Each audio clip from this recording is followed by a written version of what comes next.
Հայաստանի տնտեսության եւ հասարակական կյանքի շարժիչ ուժը աշխատող մարդիկ են։ 4 միլիարդ դոլար մի քո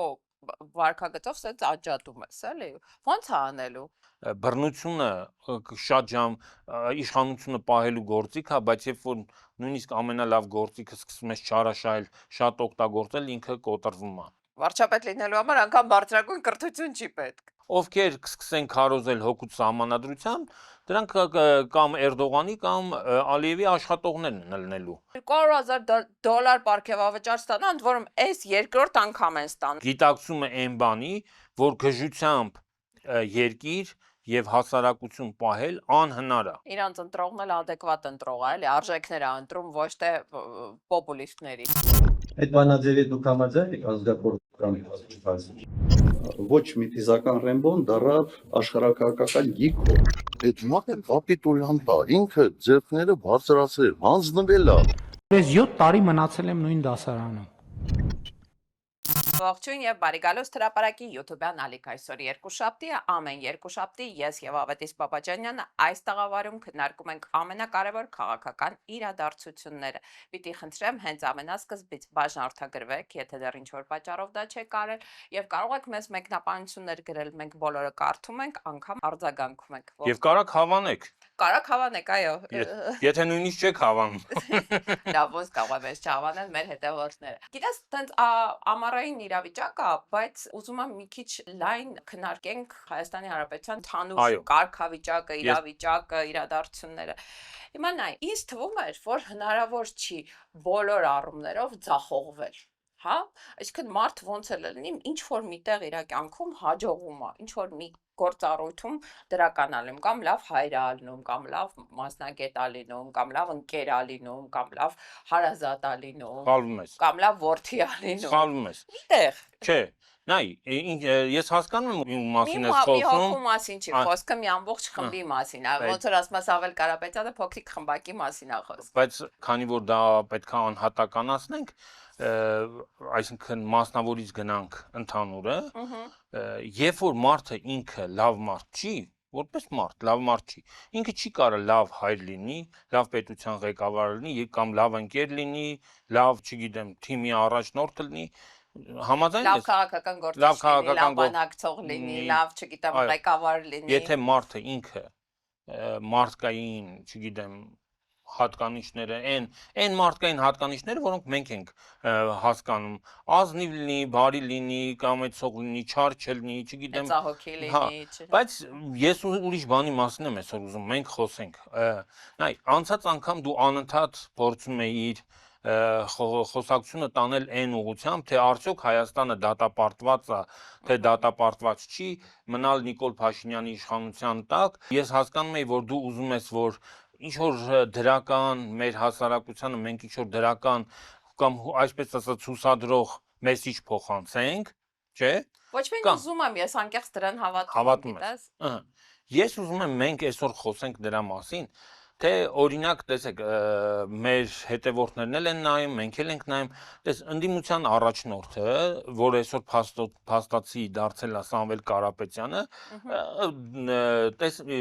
ինչի եմ ասում փաստացի, որտեվ հասարակությունը ընտրում է ոչ միայն իշխանություն, հասարակությունը ընտրում է ընդդիմություն։ Իր քվեարկությամբ։ Ճիշտ է, քվեարկության արդյունքները կեղծվել են, բոլորի համար դա պարզ է, բայց նույնիսկ եթե համարենք, որ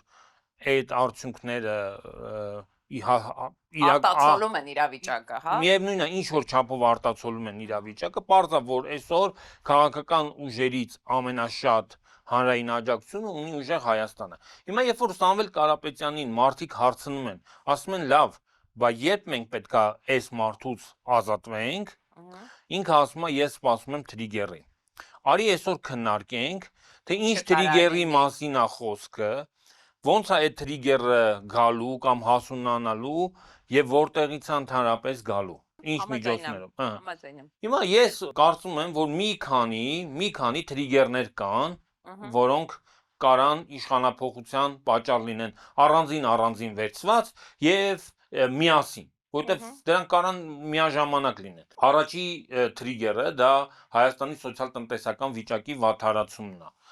Բոլորի համար պարզ է, որ Նիկոլ Փաշինյանի իշխանությունը ձախողել է Հայաստանի կառավարումը։ Նայեք, երբ որ մենք ասում ենք երկիրը կամ իշխանությունը չի շարժվում պետական շահերով, ինչ է նշանակում պետական շահ, որն է պետական շահը։ Պետությունը դա երկրի քաղաքացիներն են։ Դա նենց չի աբստրակտ բան չի, էլի պետական շահը դա աբստրակտ ինչ-որ նենց օդի մեջ հասկացություն չի, որ մեկը ասի սա պետական շահն է, մեկը ասի չէ, սա է։ Մենք հիմա տեսնում ենք, չէ, հարյուրավոր, հազարավոր մարդիկ հարցազրույցներ են տալիս եւ խոսում են, մեկը խոսում է, որ իր ձկնաբուծական տնտեսության արտադրանքը չի վաճառվում, մեկը ասում է, որ ինքը առանց գործ է մնացել, որովհետեւ ինքը մեքենայի վարորդ էր, մեկը ասում Գագիկ Ծառուկյանի աշխատողն է, իր հիմնարկը կապարակնքել են, չեն թողնում մարդը աշխատանքի գնա աշխատավարձ ստանա, ու շատ են այդպիսի մարդիկ։ Ու այդպիսի մարդիկ ոչ թե տասնյակ են, ոչ թե հարյուրներով են, հազարներով են, այլ տասնյակ եւ նույնիսկ 100,000-ներով են։ Հիմա այդ ամեն ինչը գնալով խորանալու է։ Այսինքն Նիկոլ Փաշինյանը ոչ միայն չի կարողանում մարդկանց խնդիրները լուծի, որպես իշխանության ղեկավար, Հիմա քեզ ինքը հավելյալ հակադարձեին, կասեին, ոչ չի լուծում, թոշակառուներին 10,000 դրամով թոշակ ավելացրեց, առողջապահության ապահովագրություն արեց ամենա անապահով խավին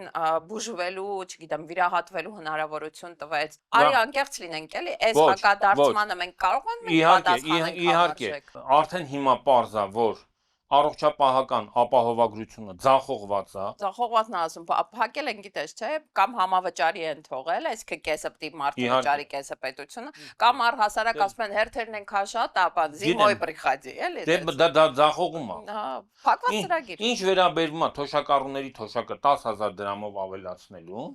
մարդիկ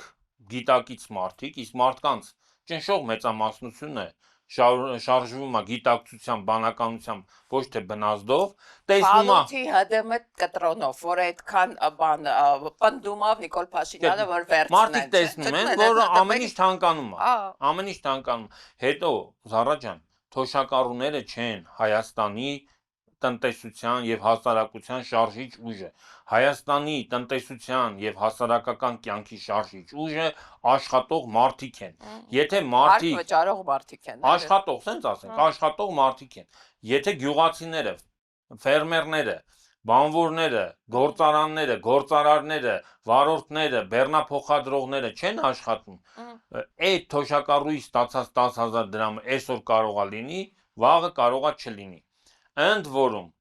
մենք պետքա նկատի ունենանք, որ Ռուսաստանը Հայաստանի վրա ճնշման անհամեմատ ավելի մեծ լծակներ ունի։ Տեսար շաբաթօրներ կարծեմ նոր բաներ են փակումներ են։ Այո, նաև տեքստիլ արդյունաբերության նկատմամբ։ Լիցենզավորման բոլոր կառույցների լիցենզիաներն են չեղարկել։ Ես այդ պահը չհասկացա, այդ ի՞նչ լիցենզավորում։ Խոսքը նրա մասին է, որ օրինակ տեքստիլ արդյունաբերությունը եւս ենթակա է արտահանման դեպքում լիցենզավորման։ Հիմա օրինակ մեր տեքստիլ ձեռնարկությունները, որոնք Ռուսաստանի Ալեքս տեքստիլը, որը չգիտեմ, բանա գուլպաներ արտադրում։ Տարբեր Հայաստանում բազմաթիվ տեքստիլ արդյունաբերական փոքր ու խոշոր ձեռնարկություն ու համեմատաբար, որոնք ռուսական շուկայի համար արտադրանք էին բանանում, արտադրում, այլևս չեն կարողանալու։ Զարա, Հայաստանը ապրում է մեծ հաշվով Ռուսաստանից ստացվող տրանսֆերներով։ Այդ Նիկոլ Փաշինյանը չի ստեղծում։ Այն մարդիկ են ստեղծում, ովքեր դրսում գումար են վաստակում։ Ну,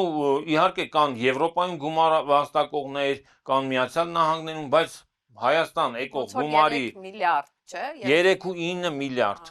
մոտ 4 միլիարդ դոլար։ Դու հասկանում ես 4 միլիարդ դոլար մի քո վարկագծով սենց աճատում ես, էլի։ Ո՞նց է անելու։ Նիկոլ Փաշինյանը եւ իր ամբողջ թիմը եւ ոչ միայն Հայաստանի քաղաքացիները, այն մարդիկ, որոնք փաստացի այդ գումարները ստացողներն են, չէ՞, այլ հենց իշխանությունը ապրում է այդ գումարներով։ Այդ գումարները պատտվում են Հայաստանում, մի մասը շինարարության ոլորտում, մեկը թոշակառու է, դրանով առևտուր է անում, Նիկոլ Փաշինյանը դրանից հարկեր է հավաքում, դեղամիջոց, բժշկական, չգիտեմ, ծառայություններ, հազար ու մի բան։ Հաստատ։ Եթե չլինի այդ գումարը, այս ռեժիմը փաստացի փլուզվելու է։ Ուզում եմ ասեմ, որ տրիգերներից մեկը ֆինանսականը կլինի, տնտեսական։ այո, ֆինանսական միջոցների կտրուկ կրճատումը։ Մյուս կողմից Նիկոլ Փաշինյանը մարդկանց խոստանում էր, որ եթե ռուսական շուկան փակվում է, մենք ձեր համար կբացենք եվրոպական շուկան։ Ինքը ինչ էր ասում, այդ 150-160 միլիոնանոց, 170 միլիոնանոց շուկան փակվում է, բայց բացվում է 7 միլիարդանոց շուկա։ Բացվել է, չէ՞, բացվել է։ Զիրանը տարել են, հասցրել են Իսպանիայով, ճանապարհին փչացել է, սաղ թափել են։ Սիրելի հետևորդներ ջան, եւ բոլոր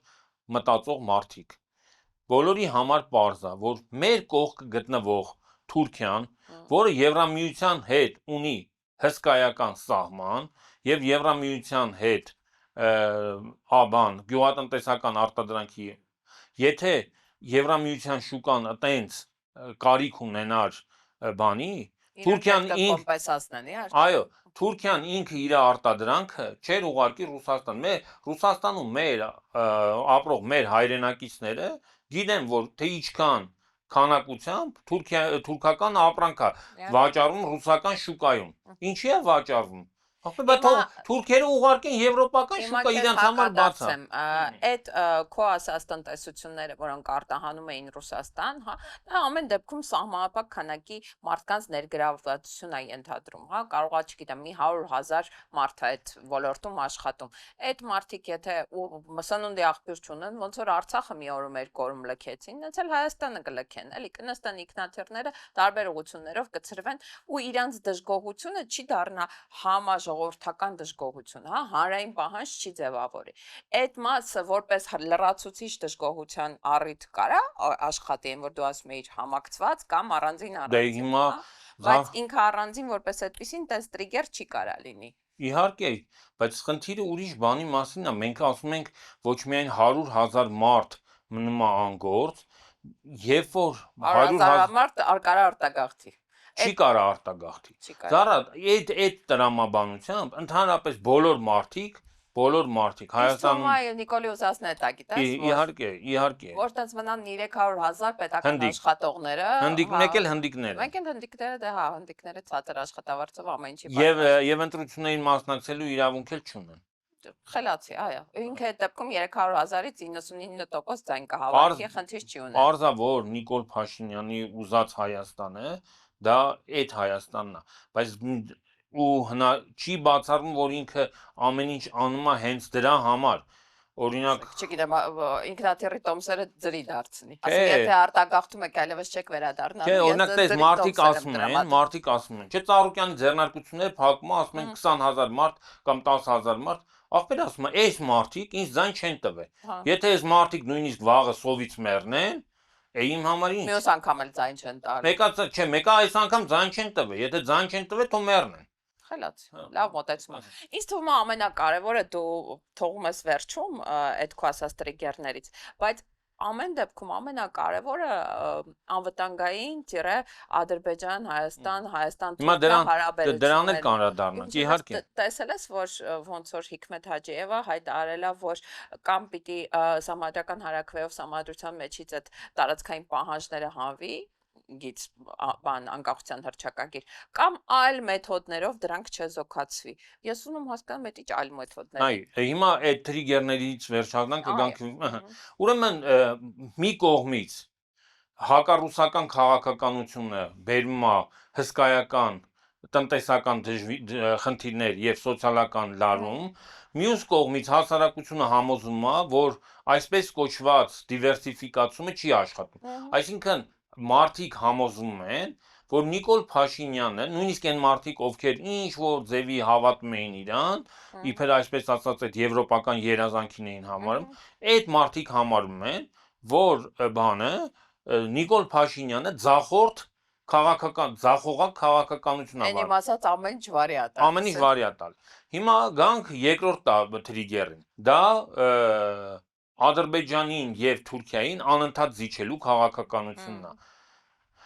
Ընտրություններից հետո Ադրբեջանը տարածքային պահանջներ է դրել եւ Նիկոլ այսքան անկլավների, այսպես կոչված անկլավների հանձնումը, որը ենթադրում է նաեւ բուն հայկական Հայաստանի Հանրապետության տարածքի հանձնում, որովհետեւ այդ անկլավը Ադրբեջանին պետքա միացվի ինչ որ Ես ճանապարհ քեզ ասեմ այդ անկլավն էլ է շատ կասկածելի ձևակերպում։ Տարբեր տարիներին, տարբեր քարտեզներով այդ տարածքը եղել է Հայաստանի Հանրապետությանը։ Այն որ գիտես, որ Տավուշի մարզում 70 թվի քարտեզն է վերցնում, որովհետև այդ պահին իրանցն է եղել, բանի Սյունիքի մարզում 89-ն է վերցնում, որովհետև այդ պահին իրանցն է եղել, ոնց իրաց հարմար է, էլի։ Ճիշտ է։ Ես նկատի ունեմ, որ նույնիսկ ամենավատթարագույն բանով ճանապարհ պետք է տա, անվտանգություն պետք է ապահովի։ Իսկ դա նշանակում է նույնիսկ Հայաստանի Հանրապետության տարածքի հանձնում Ադրբեջանի հսկողությանը։ Հայ հասարակությունը դրա հետ համաձայն չի։ Մենք բոլորս համաձայն չենք։ Հիմա որ գասի չտան պատերազմա լինելու ինչ ասելու ենք համաձայն չենք։ Երկրորդ ադրբեջանական պահանջը դա Հայաստանի անկախության հռչակագրից հրաժարվելն է, որովհետև այդ Սահմանադրության փոփոխություն sense։ Սահմանադրությամբ Իսկ թվում այնտեղ մենակ անկախության հռչակագիրը չէ, այնտեղ եկեղեցու դերն է, տարբեր բաներ, ցեղասպանությունից հրաժարվել։ Ընդհանրապես կարող է գրեն, որ դուք այլևս հայ չեք։ Սահմանադրությամբ պետք է գրեն, կարան գրեն, որ բանակ պետք չի, անվտանգային համակարգ պետք չի, սահմաններ պետք չեն, չգիտեմ։ Եվ Հայաստանը ճանաչում է Ադրբեջանին հպատակ տարած։ Հայ ընտանիքներն էլ երկու երեխայից ավել ունենալու իրավունք չունեն, որ չբազմանա։ Մի երեխա։ Լավ, 25 վտանգավոր է, կարող է բանանն, հետո շատանան։ Չէ, հետո ադրբեջանցիներն պետքա գան հսկեն, ասենք։ Հանգարտ մտնեն յուրաքանչյուր դե դրան էլ կարա Նիկոլ Փաշինյանը բանանի պրոստը ստե հարց առաջան ինքը իր 4 երեխեքին ինչ պետք է անի փոխի ազգանունները դարձնի չգիտեմ երկուսին երկուսը մուսուլմանություն ընդունեն ու դառնան Փաշաև Փաշինյան չլինեն ինչ պարտադիր 2024 թվականին երբ որ Նիկոլ Փաշինյանը գնում էր զիջման Տավուշի մարզում հայ հասարակությունը ընդվզեց 700 առնվազն 70,000 մարդ Բագրատ Սրբազանի տպավորիչ շարժումը Տավուշը հանուն հայրենիքի շարժումը, որը սկսվեց Տավուշի մարզում եւ վերջացավ Երևանի։ Ճիշտ է, հիմա մարդիկ ասեն, որ անփառունակ վերջաբան ունեցավ, որովհետեւ չհասավ իր բուն նպատակին Նիկոլ Փաշինյանի հրաժարականի, բայց միայն նաեւ այդ տարածքները հանձնվեցին, այո։ Բայց միևնույնն է, դա ցույց տվեց, որ Հայաստանի հասարակությունը նորմալ հայ մարդիկ համաձայն չեն նոր Ադրբեջանին անընդհատ զիջելու քաղաքականության հետ։ Մի հատ բան դիտարկում անեմ ու շարունակես էլի։ Ինձ թվում է դու սխալ ես ձևակերպում անընդհատ զիջելու քաղաքականություն։ Ինձ թվում է ինքը արդեն փաթեթով նախապես խոստացել է։ Այսինքն նես չի որ այսօր առավոտ արտացան նոր բան ուզեցին։ Ինձ թվում է ինքը նախապես բոլոր այն պայմաններին, որ իր առջև դրել են, չգիտեմ, այն Էրդողանի գիրքը գրկելու օրը այդ ամեն ինչին համաձայնություն է տվել իր իշխանության դիմաց։ Ճիշտ ես ասում։ Շատ հնարավոր է որ փաթեթով է համաձայնվել, բայց հայ հասարակությանը դա մատուցվում է փուլ առ փուլ։ Այո, որտեղ շատ ծանր չտանենք էլի, այն եփվող գործի պատմությունը։ Կամաց հարմարվենք, այո։ Ասենք դե լավ, այս մեկը տանք, բայց մեկը նույնիսկ երբ որ փոքր զիջումներ է արվում, քանի որ մարդիկ անասուններ չեն եւ գործեր չեն, Համել հոգնել են ինձ թվում է, գիտես։ Ընդվզում են, միևնույնն է ընդվզում են։ Այս ու ամեն անգամ այդ ընդվզումը ճնշել բռնությամբ, մարդկանց կալանավորելով, չգիտեմ, մարդկանց տերորիստ հռչակելով, ոնց որ արեցին Բագրատ Սրբազանի հետ ու իր աջակիցների հետ, այո։ Բագրատ Գալստանյանի դեպքում, Սրբազանի դեպքում, այո, չի լինում։ Հասկանում ես, բռնությունը շատ ժամ իշխանությունը պահելու գործիք է, բայց երբ որ նույնիսկ ամենալավ գործիքը սկսում ես չարաշահել, շատ օգտագործել, ինքը կոտրվում է։ Եվ հիմա ինչ վերաբերվում է դրան, որ ասում ես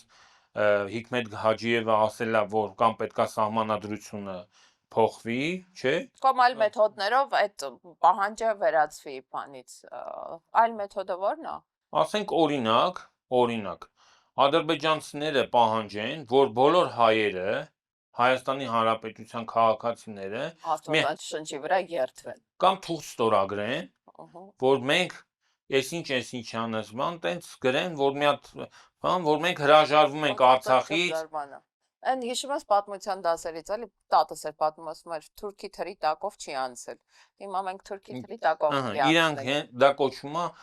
նույնը բանն էր, հանրաքվեն էր։ Հանրաքվեն էլ դա Թուրքի թրի տակով անցնելու ընթացակարգ է։ Եթե մարդիկ մտածում են, բայց իրանք ինչ են ասում, մենք հայ հասարակության հետ ենք ուզում խաղաղության պայմանագիր, ոչ թե Նիկոլ Փաշինյանի վաղը դրա համար։ Մենք ուզում ենք, որ հայ հասարակությունը, հայ մարդիկ գնան եւ իրանց քվեարկությամբ ասեն, որ մենք հպատակվում ենք Ադրբեջանի պահանջներին։ Հիմա հարց. Քանի որ Նիկոլ Փաշինյանը վերջին ընտրություններում կեղծել է, ընդ որում սենսացիոն տեղեկություն ունենք ինչ քանակի է կեղծել, հիմա չեմ ուզում եթերով ասեմ, ինձ էլ դատի չտային խեղճ Սոֆիային ու Էդմոնին դատի ա տվել 6 միլիոնն է պահանջում, մոտավորապես 250,000 ձայն է կեղծել։ Նո նորմալ է, ինձ էլ է թվում։ Ու քեզ ասեմ, այդ դեպքում ընդդիմությունը կունենար համահայկական մեծամասնություն։ Հաշվի է ձայները 250,000 եթե այս կողմ տեղափոխես, համադական մեծամասնություն են ունենում, այդ 65%։ Քանի որ այս ընտրությունները այտենց այն որ բեզբոժն է, էլի անաստված կեղծել է, ինչ իրանք խանգարի հարակվեն դες չկեղծել։ Զարա ջան, ճիշտ ես ասում։ Հանրաքվեն էլ կարա կեղծի։ Ուզում եմ ասեմ Ադրբեջանը օգա կեղծած հարակվեի հետ։ Չէ, Ադրբեջանը օգ չի, բայց իմ ասածը ինչ է, որ երբ որ ինքը սահմանադրական հանրաքվե կազմակերպի եւ գնան կեղծիքի, դա եւս կարա լինի իշխանապողության trigger կամ շարժարի եւ ներքին, որովհետեւ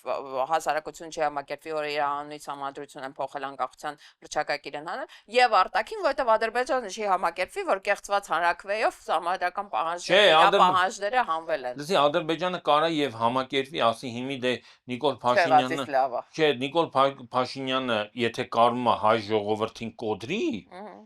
ու ստիպի ճանաչել այդ սահմանադրության արդյունքները, դա նույնն է, այսինքն Հայաստանի Հանրապետության քաղաքացիները, եթե հանդուրժում են այդ սահմանադրական հանրաքվեի արդյունքը, դա նույնն է, որ համակերպվում են ադրբեջանական հպատակության հետ, բայց դա կարա trigger լինի, որպեսզի հասարակությունը ոտքի կանգնի եւ ասի, որ մենք ընդ որում, եթե ընտրությունների ժամանակ ընդդիմադիր կուսակցությունները, իրական ընդդիմադիր կուսակցությունների մասին է խոսքը,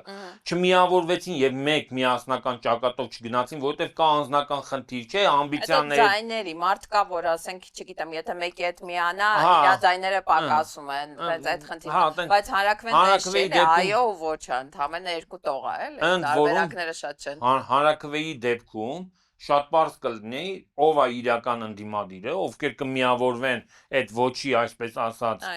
ադրբեջանական հպատակությունը մերժող ոչի ճամբարին, դրանք հաստատի իրական ընդդիմությունն են, ովքեր կսկսեն քարոզել հօգուտ սահմանադրության, դրանք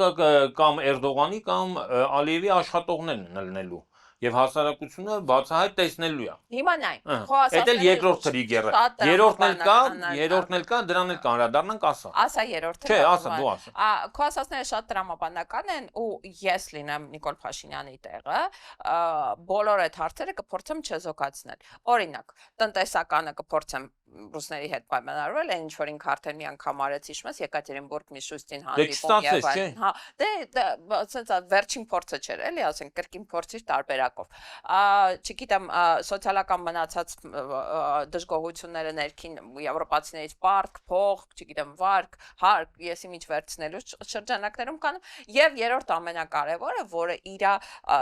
գիտես ոնց որ ուղակի քայլերի հետևանքով է լինելու, այդ համադրական հարակվեն կփորձեմ հետաձգեմ, չեղարկեմ, մոռանալու տամ, ընդ որում ոչ միայն դա, այլ նաև եկեղեցու դեմ այս պայքարի այդ խայտարակ արշավը, որովհետև դա էլ կարա տրիգեր լինի, համաձայնվի էլ ինչ որ մի բահի էլ կարա, ասենք վեհապարին փորձի կալանավորի կամ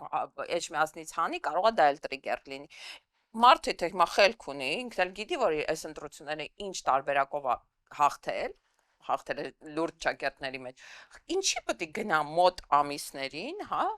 այդ քո ասած հանրաքվեի ճանապարհով։ Արի խոսենք նաև երրորդ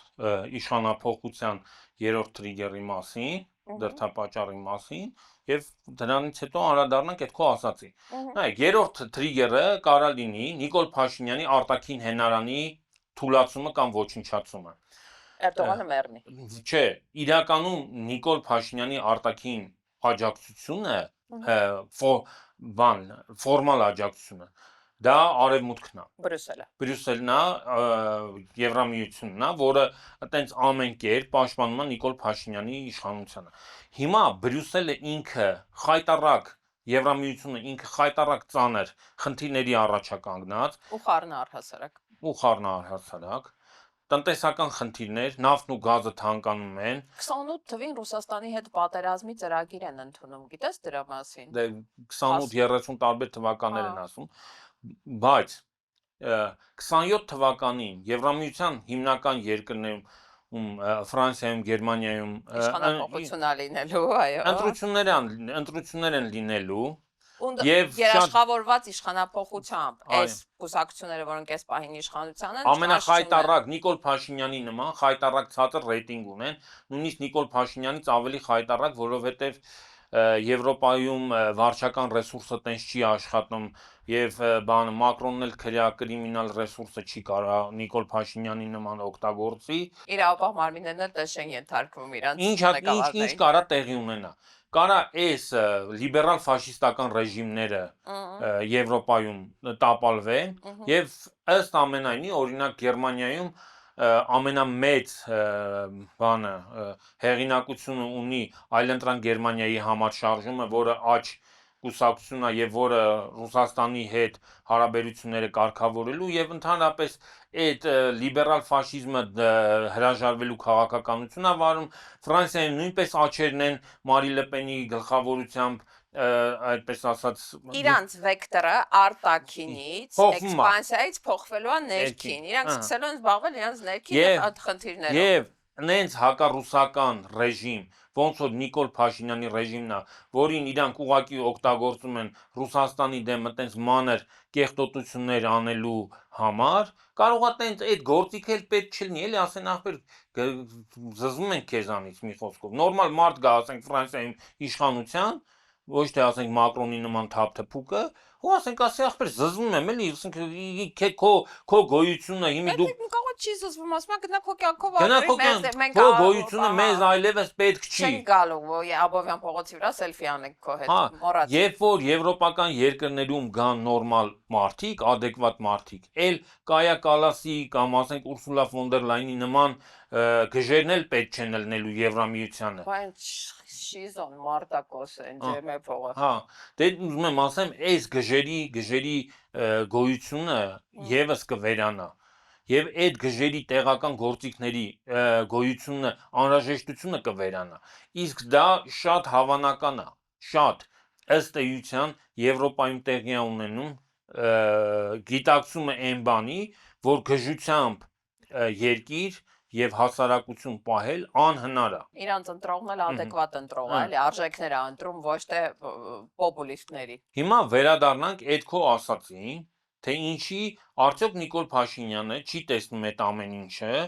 եւ լինեմ չեմ բզբզա չեմ բզբզա իրականում Զարա այդ խոճապը որը այսօր կա Նիկոլի կողմից որը արտահայտվում է համընդհանուր բռնության կիրառմամբ դու դա խոճապով ես պատկերացնում իհարկե բա ուրիշ ինչով այսինքն եթե ինքը ասում է Արեգնաց Մանուկյանին փակեք ու չթողեք 13 տարեկան աղջկա այդ անգամ հեռախոսով խոսի դա խոճապ է այո երբ որ մարդը կորցնում է մնացած բոլոր մեթոդները իշխանության պահելու եթե ինքը վստահ լիներ իր իշխանությունը պահելու կարողության վրա ինքը ավելի հանդուրժող կլներ այլակարծության եւ իր թշնամիների նկատմամբ երբ որ այդ մարդը տեսնում է որ ինքը կորցնում է իշխանությունը ինչ պետք է անի մնում է իր միակ իշխանության պահելու գործիքը դա մնացել է բռնություն վախ սարսափ terror բայց դա ինչի արդյունք է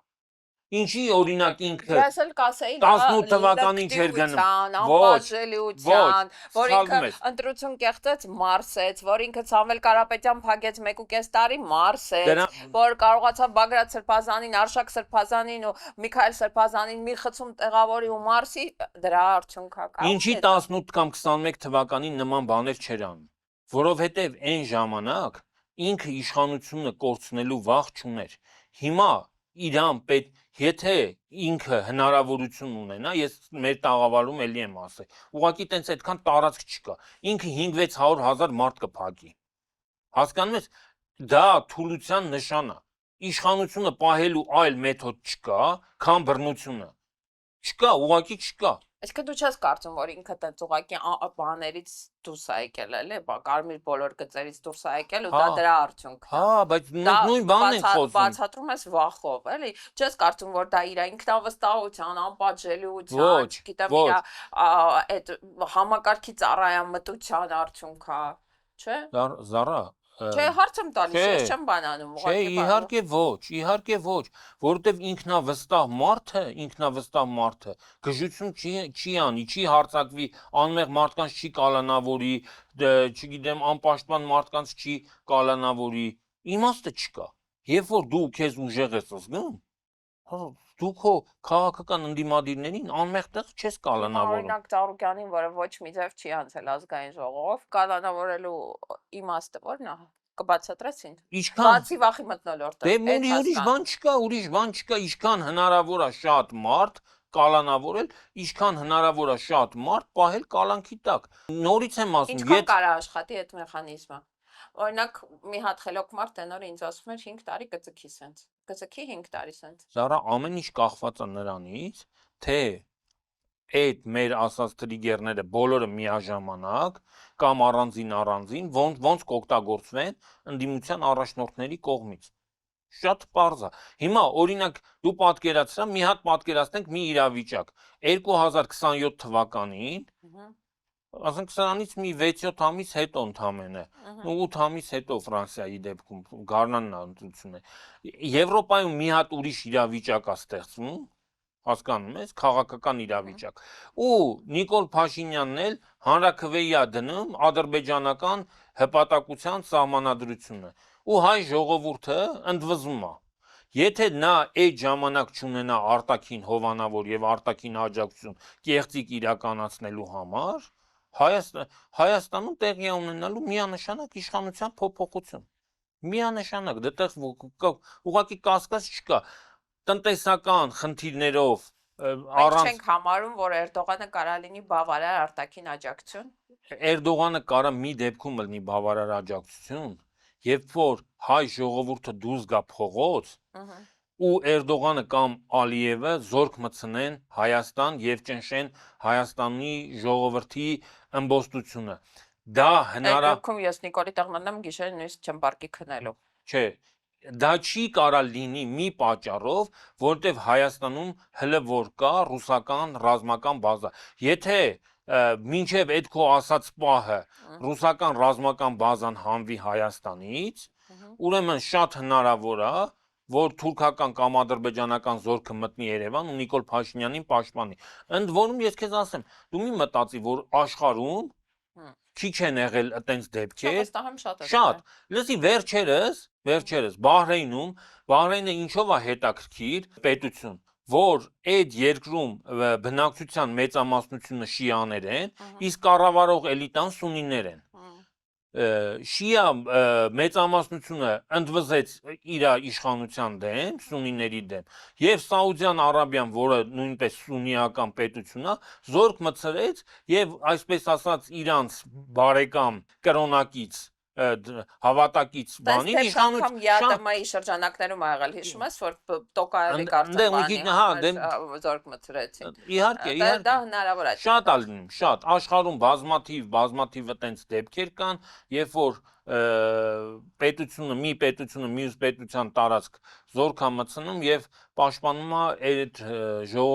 ժողովրդին կամ իշխանությանը։ Նայած ում կողմից է ինքը։ Հիմա նայ, մենք տնտեսականը քննարկեցինք, որ աղետալի վիճակ է ու գնալով վիճակը ավելի ավատանալու մինչև տարվա վերջ, ասենք մինչև բերքահավաքի վերջ, այս խնդիրը անընդհատ թոփ թեմայի է լինելու, իսկ հետո մերթ հիշեցվելու է, որովհետև հաջորդ բանին ենք, հա, սեզոնին ենք պատրաստվելու։ Այդ հասկանալի է, բայց կան նաև հնդածս տնտեսական, չգիտեմ, հանրային բան, հետաքրքրություն ներկայացնող թեմաներ։ Օրինակ, չգիտեմ, տեսել ես թե չէ, բարձվեց ջրի խայտարակ որակի մասին, հա, այս շաբաթ Արփինե Հովհաննիսյանը եթեր էր մտել, ասում էր թեստեր են կարել, արտեզյան ջրերը խառնում են խմելու ջրի հետ ու դա արդեն առողջության համար վտանգ սպառնացող հանրային բան, կոլեկտիվ հայցով ուզում ենք դիմել դատարան այդ հարցը։ Օդի աղտոտվածության սարսափելի ցուցանիշը, որը Հայաստանը, ասենք, չգիտեմ, Երևանը Բաղդադին չի զիջում, չգիտեմ, տեսել ես թե չէ։ Հայաստանում տոտալ էներգետիկ ճգնաժամ է, չգիտեմ, դու տեղյակ ես թե չէ, մարդիկ չեն կարողանում իրանց մեքենաները դնել լիցքավորման էլեկտրոմոբիլների մասին, սառնարանները դա կենտրոնին չի վերաբերվում, Դա էլ հեծի աշխատանքի արդյունքներն է, ես ինչքան հասկանում եմ, հա, այնտեղ դրա պատճառը, տեխնիկական պատճառը այն է, որ Հայաստանի ատոմային էլեկտրոկայանը անջատված է ցանցից, որտեղ վերանորոգման մեջ է, բայց կա մի հատ ուրիշ պատճառ, այս մարդիկ ի վերջո Հայաստանը տանում են գլոբալ շրջափակման շրջափակման ու կախվածության Ադրբեջանից ու Թուրքիայից գլոբալ էներգետիկ ճգնաժամի են տանում, որովհետև մեր ատոմակայանի շահագործման ժամկետը առավելագույնս 36 թիվ, 10 տարի։ Բայց ատոմակայանը քանի տարի է կառուցվում։ Նորը եթե հիմա կառուցեն, ինչպես Ռոսատոմի հետ պայմանագիր կար, որ պիտի ռուսները այստեղ նոր ատոմակայան կառուցեն։ 10 տարին բավարար չի։ Այսինքն եթե մենք նույնիսկ հիմա սկսենք ատոմակայան կառուցել, մեկա չենք հասցնի։ Իսկ Նիկոլ Փաշինյանի իշխանությունը ոչ թե այս տարի, ոչ թե հայ ժողովրդին խաբել է, բառից բուն իմաստով խաբում է, ասում է, որ մենք կառուցելու ենք մոդուլային ատոմակայանը, որը չկա, ինչ են ասում մոդուլային, որ իբր թե այդ մոդուլային էլեկտրոկայանը ավելի արագ է կառուցվում, նախ այտենց բան չկա, որևէ մեկը չգիտի ինչ ժամկետում է կառուցվում, որովհետև չեղած բանը չգիտես ինչ ժամկետում է կառուցվում, եւ երկրորդը այդ փողը չկա։ Մի ասենք Փողը չկա, անողը չկա, պատվերատուն չկա, ոչ մի բան չկա։ Աղբավայրը խայտարակ վիճակում է, ես չգիտեմ 8 տարեկանից ես կողմ հիշում եմ, որ պիտի Հայաստանում վերամշակման գործարան կառուցվի ու նոր աղբավայր այդ չեն անում։ Հայաստանը կառավարման գլոբալ եւ տոտալ ճգնաժամի մեջ է։ Բոլոր ոլորտներում, Դա է ասում, որ ասում եմ ամեն ինչ է ծախող։ Այո, որովհետեւ մի հատ մի բան, որ կարենանք ձևի համար գտնենք, ասենք, այս ինչ տեղը հաջողել է, այս մի բանը լավ է արել։ Սարա ջան, եթե մարդը ձախողտ իրան ոլորտին չի տիրապետում, ասենք այդ մարդը պետական կառավարման հետ որևէ կապ չունի։ Կարելի է դսկի բան ինչ սովորել։ Հա, կլինգոնսկի լեզուն սովորել, ասենք, չգիտեմ, չեղած լեզու հնարավոր է սովորել, բայց պետություն կառավարելը այտենց չի էլի, որ մեզ թվում է, թե այդքան հեշտ բան է։ Այն օրը լսում էի մեկը ասում է մի շատ խելոք մարդ ասում էր, չէ, ասում էր օթանավ կառավարելու համար ինչ որ հատուկ լիցենզիա է պետք։ Այո։ Բժիշկ աշխատելու համար լիցենզիա է պետք եւ այլն, sense մասնագիտությունը։ Ասում եմ, բայց օրինակ վարչապետ լինելու համար անգամ բարձրագույն կրթություն չի պետք։ Հա, այդ մարդու ասում ախպեր, ես եմ ու վերջ։ Տապալվեն, վատ կլնի, մարդիկ կմեռնեն, երկիրը կքանդվի, դե կքանդվի, այ քեզ բան։ Կարևորը ես իմի փող եմ աշխատում, ես աշխատավարձ ստանում եմ, հա։ Ես երկիրը թալանում եմ, միլիոն։ Հիմա հարց է, չէ, օրինակ հարց է առաջանում, ասենք Ծառուկյանի ունեցվածքը խլում են։ Տիգրան Ավինյանը օրինակ հայտարարեց, որ մուլտիվելնեսը անցել է քաղաքապետարան։ Հարց է առաջանում, քաղաքապետարանը իր գործունեության 8 տարիների ընթացքում 8-ից ավել մի հատ նման օբյեկտ կառուցել է, թե չէ։ Դրա կեսի մի հատ լողավազան կառուցել է, թե չէ։ Չեմ ասում բան կոմպլեքս սպորտային, այլ մի հատ լողավազան։ Մի հատ երկու հատ կորտ են վերանորոգել, նենց են գլուխ գովում կարելի է կարծել, չգիտեմ։ Բայց խլելը հեշտ է, չէ։ Խլելն էլ չի, հասկանում ես, այդ ձևակերպումը որ խլումը, չի խլում, խլումը տալիս է իր սիրելիներին։ Սա բանի կապիտալի վերաբաշխում է։ Բայց դա խլելը հենց այդ է, էլի, որ խլում ես։ Ինքը դենց բան ինքնավստահ տոնով պետականացնենք, ի՞նչն եք պետականացրել, մի հատ ցույց տվեք, Golden Palace-ն եք պետականացրել, որը ոչ վերջում հայտնվեց ձեր սիրելի օլիգարխի գրպանում, որ մեկն է գնացել։ Ինչ վերաբերում է Արարատ ցեմենտին։ Ես վստահ եմ, օրինակ տես, կար Հրազդան ցեմենտ գործարան։ Բարի տվեցին։ Եթե իրանք ցեմենտի գործարան աշխատացնող էր պետությունը, կարար գնար Հրազդան ցեմենտ գործարանը վերցներ, պետականացներ, այսպես ասած, եւ աշխատացներ, բայց իրանք սիրում են աշխատող գործարանը վերցնել եւ վարի տալ։ Ինչի վարի տալ։ Դա նույնպես թուրքական պահանջը։ Բոլորը թող իմանան։ Պաշտոնյաներից մեկին հարցրել էինք, ասել էինք, ամբողջ կառուցապատողները Արարատցեմենտի գործարանի արտադրանքն են օգտագործում, ընդ որում չեմ պահեստավորում, ամեն շաբաթ նոր գնում են կատարում։ Ոնց է շինարարությունը շարունակվելու, ասել էր Իրանից կբերեն։ Թուրքիայից։ Սիրելի հետևորդներ, աշխարհում Թուրքիան գտնվում է ցեմենտ արտադրող երկրների հնգյակում, բայց արտահանման ցուցանիշով առաջինն է։ Այսինքն օրինակ Չինաստանը, Հնդկաստանը, Ամերիկայի Միացյալ Նահանգները իրանք շատ ցեմենտ են արտադրում։ Բայց չեն արտահանում, իրանց ներքին սպառման համար։ Օրինակ Ամերիկայի ցեմենտը հազիվ Իրան էլ չի հերիքում։ Դրսից Մեքսիկայից, Կանադայից ցեմենտ է ներմուծում։ Իսկ Թուրքիան կարծեմ 8 միլիոն տոննա թե ինչքան։ Լավ, հիմա մի հատ ստոպ էլի, էլեկտրաէներգիայի առումով կախվածության մեջ է դնում, որտեղ ատոմակայանը փակում է, գազի հարցն էլ պարզ չի օդում կախված է, այսօր կավաղը կաղառուսները $600-ից պակաս չեն վաճառում, էլեկտրաէներգետիկ կախվածությունը առաջացնում պարզ չի ումից, հələ չենք գլխին գելումից առաջացնում։ Ադրբեջանից եւ Թուրքիայից։ Հա, մեկամեկտա կամ մյուսն է։ Երկուսը միաժամանակ։ Ճանապարհների առումով շրջափակումը ապահովում, որտեղ Տիգրանաշենը տալիս է, չէ՞, եթե անգամ ուզենաս Իրան փախնես պատերազմի Ռուսաստանի հետ փակում է։ Ռուսաստանի հետ արդեն փակել է։ Տրիպով էլ Իրանի հետ է փակում։ Տրիպով էլ Իրանի հետ է փակում ու հնարավորություն չի տալիս, ասենք երկրի կենտրոնում գտնվող մարդը, եթե անգամ պատերազմ սկսի, նույնիսկ ավտոյով փախնելու հնարավորություն չի թողնում, էլի որ լրիվ շրջափակման մեջ ընկնենք, միանգամից վարի գնանք։ Բոլոր տնտեսական ցուցանիշներով կախման մեջ է դնում, ընդ որում տեսել ես ինչ որ խորհրդակցություն արել, ասում է հաշվեք Հայաստանում ինչքան ցանկատարություն կա, որտեղ կարելի է ցորեն ցանել ու ալյուր ստանալ, հարց է ցակում, ինչի Ռուսաստանից էժան ցորեն ես բերում, դու դրա կարիքը չունես, քո հողն էլ այն հողը չի, էլի, որի վրա արժի ցորեն ցանել, այնքան էլ շատ չի, որ դու այդ ցորենի պահանջարկը փակես։ Ենթադրաբար ցորենն էլ ախնդիր տալու ռուսները կամ չեն տալու այդ գնով կամ առհասարակ չեն տալու բոլոր ցուցանիշներով, չգիտեմ, բենզինով, նավթով, գազով, հոսանքով, նույնիսկ ինտերնետն է կախվում։ Հնարավոր չի մարդկանց ադմինիստրատիվ բաներով, լծակներով ստիպել, որ հողը մշակվի։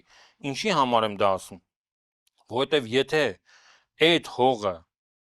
չի մշակվում, ուրեմն չմշակելը տնտեսապես անարդյունավետ է։ Եթե գյուղացին իմանա, որ այդ հողի վրա ցորեն կցանի եւ ինքը կօգտվի, ինքը մի սանտիմետր, քառակուսի սանտիմետր հող անմշակ չի թողի։ Իսկ եթե մարդուն ստիպես, որ գնա հողը մշակի, ումը ասենք ժայռերի վրա ցորեն։ Ասենք ինչ է, Մեհեր Գրիգորյանն ու այն ինչ Խաչատրյանը, Տիգրան։ Դրանք նստելու են բան, մեկը տրակտորի վրա, մեկը հողնա վարելու։ Ահա, գիտես ինչ են անում։ Հիմա այդ նույն Ծիրանի բանով ֆորմատով են անում։ Փող են տալիս, այդ ապրանքը վերցնում են իրանցից, չէ՞, պետության հաշվին փող են տրամադրում։ Այսինքն գնում է կատարում պետությունը, նույնիսկ Ծիրանը, ասում է, եթե կարտահանես, կապ չունի արտահանելու ես, տանես աղբամանը լցնես, թե վաճառելու ես։ Եթե կարտահանես, մենք ինչ որ տոկոսային հատվածը փոխհատուցում ենք։ Ֆերմոցներին հարկային արտոնություն են տալիս։ Դա շատ կարճաժամկետ բան է, ընդամենը հուլիս ամսվա համար, պատկերացնում ես, մի ամսվա համար տված արտոնություն է։ Այդ պետության բյուջեն անսահմանափակ չի, որ կարողանան ինչ վերաբերում է ցորենին, ցորենի հետ կապված նման այտենց մի հատ ծրագիր արեցին ու կիսատ թողեցին։ Ամեն հեկտարի համար ինչ որ 100,000 դրամ, թե ինչ որ սերմացուի փոխհատուցման ինչ որ ծրագիրերին անում, հետո տես կիսատ թողեցին։ Իրանք բոլոր այդ ծրագրերը, այսպես կոչված աջակցման, դատապարտված են ձախողման։ Դատապարտված են հարստացնելու Նիկոլ Փաշինյանին, ֆինանսների նախարարին, փոխվարչապետներին։ Ախր դա ծաղկատեն 5 միլիարդ դրամի պարգևավճար են տվել այս նեղ մաջարին, որ տնտեսությունը կոլապսի մեջ է, որ Հայաստանից մի փշուր անգամ դուրս չի գալիս, 5 միլիարդը այդ մարդկանց համար չնչին գումար է։ 200,000 դոլար պարգևավճար Շատ քիչ է։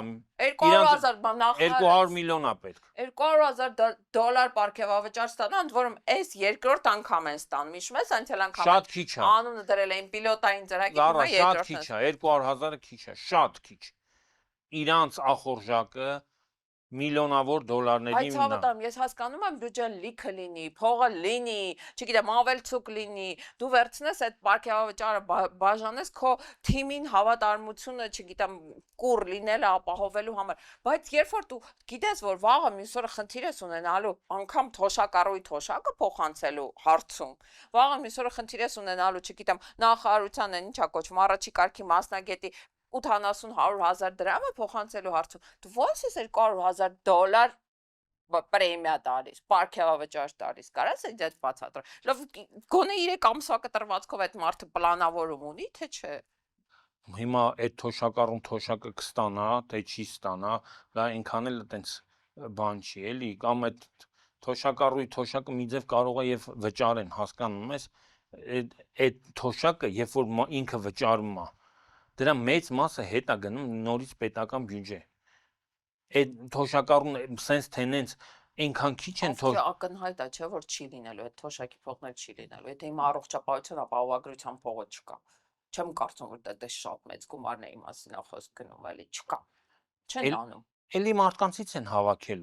հավաքելու են Զարա ջան։ Ասենք ինչ Ծառուկյանի պես մարդկանցից, թե Ծառուկյանի մեզ պես մարդկանցից։ բոլորից, բոլորին մտցնելու են հունվարի 1-ից մտցնելու են նոր հարկատեսակի տակ, որը կոչվելու է ապահովագրական վճար, բոլորի աշխատավարձերից գումար են տանելու այդ ֆոնդ եւ այդ փողը եւս սարքեն իրանց համար ծախսելու, մսխելու մեթոդ։ Դու մի մտածի քո փողն էլ է այս երկրի տնտեսությունից կախված։ Ենթադրենք մենք X աշխատավարձ ենք ստանում, չէ՞։ Եթե ընդհանուր տնտեսության վիճակը աղետալի է լինում, մեր այդ առաջվա աշխատավարձը չի մնում։ Գների առումով չեմ պատկերացնում, որ էսա կեժանանա, հա, եթե այս բան ամենալավ սեզոնին էժան չի, խի պետք է ասենք հունվար ամսին էժան է։ Դարա բոլորից փողը տանելու են։ Աշխատում ես տանելու են, չես աշխատում այդ ապահովագրությունը քո վրա չի տարածվելու։ Այդքան մի բան։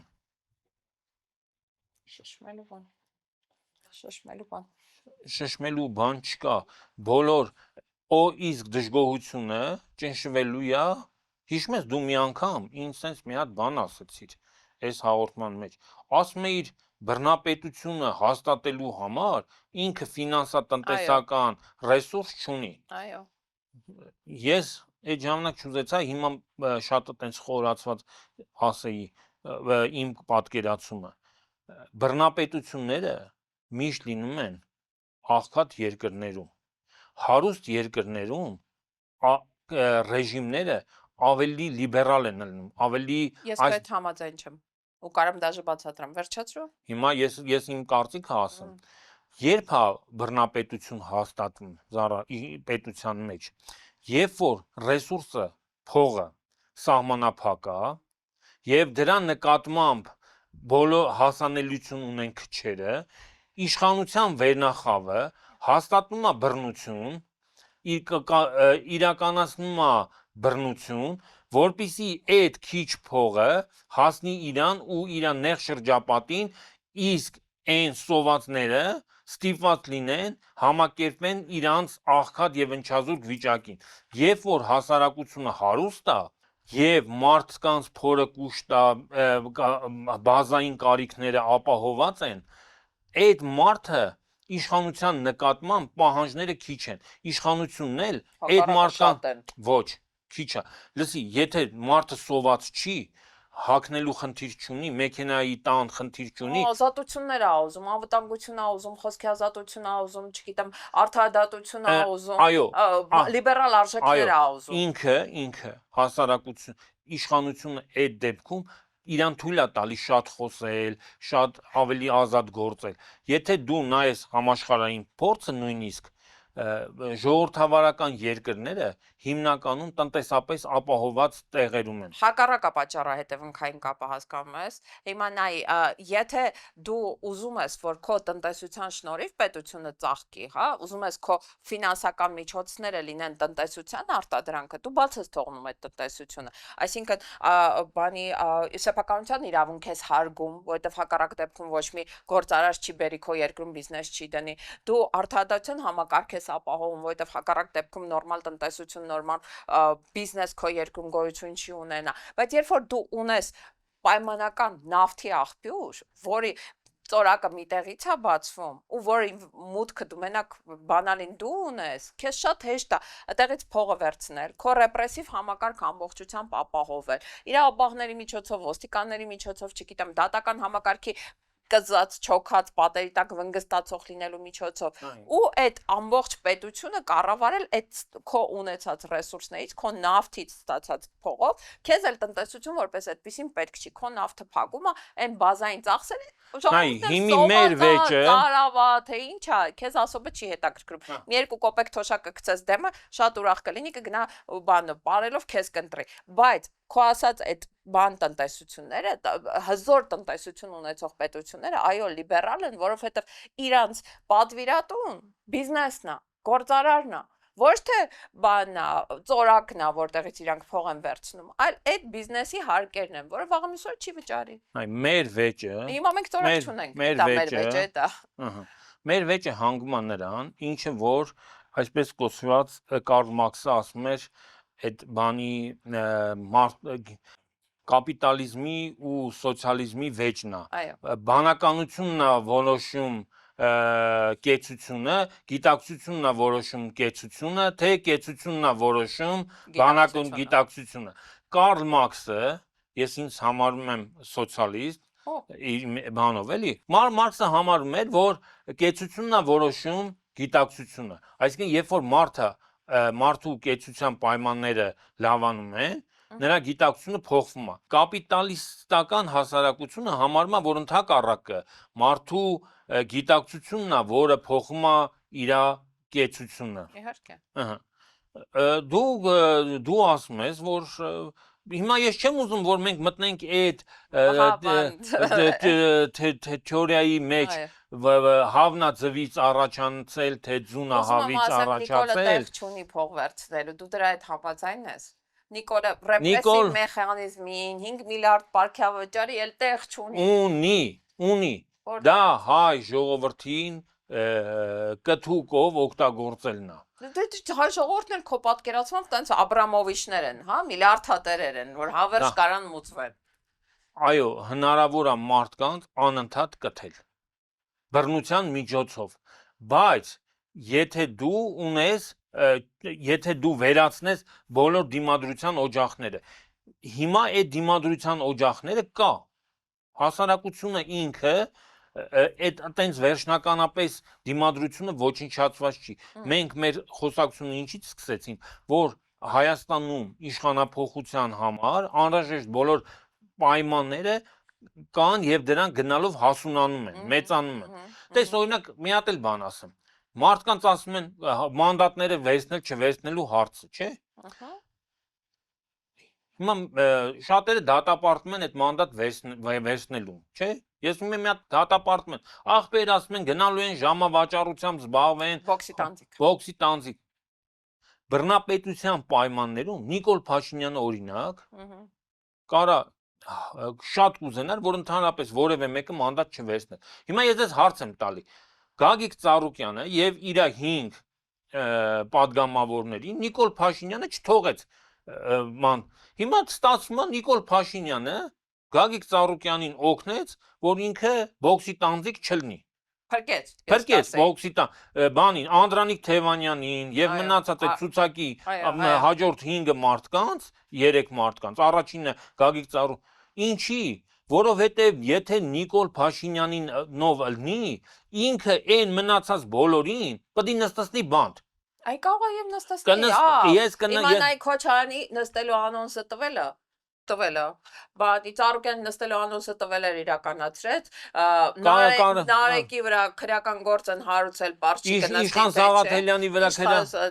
Ես ուզում եմ ասեմ, որ հասարակությունը երբ որ խոսում է, պետք է մտածեք, որ եթե այս ռեժիմը մնաց, եթե այս ռեժիմը եւս ասենք մի 2 տարի մնաց, Նիկոլ Փաշինյանը այդ խորհրդարանի բոլոր մարդկանց այդ բոքսի տանձիկությունից էլ, այդ խոսելու իրավունքից էլ է զրկելու, ընդհանրապես բռնապետության ժամանակ։ Զրկելու է ես կասեի, բանանելու, պատվավոր բանի, ԱԱԾ մեկուսարանները ապահովելու բոլորի համար։ Քո ասած 500,000 մարդն է էլի նստած վիճակում։ Կամ այդ 500,000-ի այդ վերևի շերտը։ Այո, կազմակերպչական բանը ռեսուրս ունեցող շերտը։ Հա, Հա, հանգիստ կարայի չի եղել, ընդհանրապես քանի 100 քանի падգամավոր են, որից 60 քանիսը 64-65-ը Իրանն են։ Մնացածները կարա ու վաղը այդ նույն մարդիկ, ով որ այտենց ասում են, չամանչեցին, գնում են մանդատը վերցնեն, գիտես ինչ են ասելու։ Արա ասելու են, բա այդ ո՞նց է այս մեր երկու մի հատ խոսացող մարդ չկա։ Այո։ Որովհետև բռնապետությունը տենց է, հասկանում ես, ինքը նույնիսկ ինքը խորանալու ու բանանելու ձգտում ունի, անընդհատ Ավելի բռնությունը դաժան դրսևորումներ կիրառելու պահանջարկ կա։ Դու չես կարա նախկին ռեպրեսիվ մեթոդներով, ասենք ոնց որ փողոցում գոռում երաս մեր դուխի չես զոհվել, հիմա դրանով էլ իշխանություն չես կարա պահես, պետք է նաև ուղարկես այդ մարդուտում տանի վերցնի, մեկուսան որ տանի զոհել։ Հա, չէ, հելը չեն զոհում, բայց հաջորդ этаպում ես բացարձակ չեմ զարմանա, եթե Դիլիջանի անտառներում մարդիկ կորեն։ Ես դու կզարմանաս լասով։ Չէ, ես հիմա էլ չեմ զարմանում։ Դա ինձ թվում է չենք զարմանա։ Տխուր է, բայց հուսադրող ես քեզ ասեմ, որովհետև իմ մոտ տենց բան է, էլի, տենց տպավորություն է, ոնց որ սենց գնալով ռեսուրսները սպառվում են, բոլոր իմաստներով ռեսուրսները, բռնության ռեսուրսները, ֆինանսական ռեսուրսները, բոլոր։ Համաձայն ես։ Ռեսուրսները սպառվում է մեկ եւ հանրային բանականությունը, գիտակցությունը սկսում է ավելի սթափ գնահատել վիճակը։ Նույնիսկ այն մարդիկ, որոնք ասենք օրինակ ես մարդիկ գիտեի, որոնք ասում էին, դե ջհանդամ, հիմա ես Ռուսաստանը սահմանը փակելա, ավելի լավ կտանենք ապրանքը կտանենք, Ռուսաստանից դուրս կծախենք, աշխարհը մեծ է, Նիկոլ Փաշինյանը այդ մարդիկ, որոնք ասենք նենց մտածում էին, դե իմի մարդ է էլի իմի իր անտեղյակության կամ անգագիտության պատճառով մարզից դուրս չի եկել կյանքում, չգիտի էլ կյանքում ապրանք ծախած չկա, կամ ապրանք ծախած չկա, իմի մարդ է, դե ինքը ապրանք չի ծախել, ուզում է, որ հիմի հայկական ապրանքը հեղեղի եվրոպական եւ համաշխարհային շուկան։ Հա, մարդիկ եկան կապիկ էին։ Կապիկ, ասենք մարդիկ գիտեմ, ասենք արտաքինով մարդա, բայց կապիկը իշխանությունների մոտ կապիկություն էին անում, թե հեսա մեր ապրանքը այստեղ Էմիրատներով, չգիտեմ, Մերձավոր Արևելքով, Սիրիայով ու չգիտեմ որ դրանքով, բայց նույնիսկ այդ կապիկները, մարդանման կապիկները եւ անգրագետները, չէ, հասկանում են, որ այդ կապիկությունը չի անցնում։ Չի անցնում, ուղղակի դրանով կապիկությամբ տուն պահել հնարավոր չի։ Մի անգամ կարաս կապիկություն անես, երկու անգամ Նիկոլի մի հատ քարոզարշավ կարաս կապիկություն անես, հետո որ գալիս է հասարակ օրերը, արդեն դժվար է լինի։ Հետո մարդկանց անընդհատ անverջ խաբել հնարավոր չի։ Հիմա Նիկոլ Փաշինյանն Իսկ թվում ոչ մեկ չի հավատում, ոչ այս իշխանությանը, ոչ Նիկոլ Փաշինյանին, բացարձակ։ Համաձայն չես։ Որովհետև մարդիկ, ելի եմ ասում, սկսել են ապրել ոչ թե էմոցիաներով, այլ բանականությամբ։ Ես մարդիկ գիտեմ, որոնք սիրում են խաբվել։ Սիրում են հեքիաթներին հավատալ, լավ, սիրում, պայծառ։ Դա դաժան իրականության հետ առերեսվելը շատ դժվար է։ Դա դժվար է, բայց ի վերջո նույնիսկ այդ հեքիաթ ասածներն ու հեքիաթասերները կանգնում են դառը իրականության առաջ։ Այո, այսօր ուրախ նոտայի վրա առաջարկում եմ ամփոփենք, ուզում եմ մեր հետևորդներին ասեմ, որ հաջորդ երկուշաբթի ես ու Ավետիսը մի թեթև հանգստի ենք գնալու, ընդհանրապես մի երկուշաբթի ենք բաց թողնելու։ Զառան։ Ոչ պիտեղ զառան չի գտնում, բանի, օպերատորներն ու մոնտաժնիկներն են գնում, այնպես որ մենք կաշխատենք, բայց հաղորդումը չի լինի, կլինի արդեն օգոստոսի 3-ին, հա, մի երկուշաբթի բաց թողնելով կգանք։ Խնդրում եմ, այս ընթացքում մեզ մեկնաբանություններ գրեք, հարցեր գրեք, ես անգամ այս տեսանյութի տակ անպայման բոլոր հարցերին կպատասխանեմ։ Ապրի Զառան, այդ կողմից շատ պարտաճանաչ է։ Բա, օրինակ եմ ծառայում, չես բանանում, գայթակղվում։ Որովհետև այդ մեկնաբանությունների մեծ մասը քո գովն է, դու էլ շնորհակալություն ես հայտնում քեզ գովելու համար։ Հաճելի է, բա մարդիկ հաճելի բառեր են ասում, չգիտեմ, գնահատում են մեր հաղորդումը, շնորհակալություն չասեմ։ Շնորհակալ եմ, որպես հետ էիք, հաջողություն։ Այդ բանաձևի դուք համաձայն եք ազգակործական Ոչ մի ֆիզիկական Ռեմբոն դառավ աշխարհակահաղական գիգ։ Այդ մարդը կապիտուլյանտ է, ինքը ձեռքները բարձրացրել, հանձնվել է։ Ես 7 տարի մնացել եմ նույն դասարանում։